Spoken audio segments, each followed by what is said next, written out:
Ruby Finds a Worry. Written and illustrated by Tom Percival.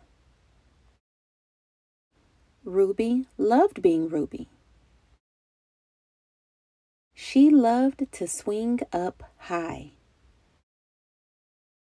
And she loved to explore wild, faraway places. Sometimes she even went all the way to the very bottom of the garden. Ruby was perfectly happy until one day she discovered a worry. It wasn't a very big worry. In fact, it was so small that at first Ruby hardly noticed it. But then the worry started to grow. Each day, it got a little bit bigger. It just wouldn't leave her alone. It was there at breakfast, staring at her over the cereal box, and it was still there at night when she brushed her teeth. The funny thing was that no one else could see Ruby's worry, not even her teacher, so Ruby pretended that she couldn't see it either. She tried to carry on as if everything was normal, but it just wasn't. The worry was always there, stopping her from doing things that she loved. Ruby wondered if the worry would ever go away. What if it didn't? What if it stayed with her forever? Ruby didn't realize it, but she was doing the worst thing you can ever do with a worry. She was worrying about it. Now, the worry was enormous. It could barely fit in the kitchen at dinner time. It filled up half the school bus.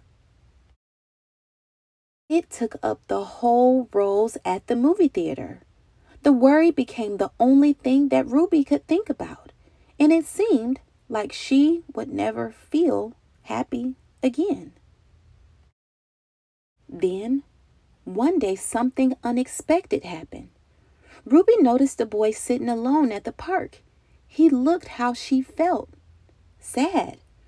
And then she noticed something else, something hovering next to him. Could it be a worry? It was. Ruby realized that she wasn't the only person with a worry after all. Other people had them too. She asked the boy what was on his mind, and as he told her, the strangest thing happened. His worry began to shrink.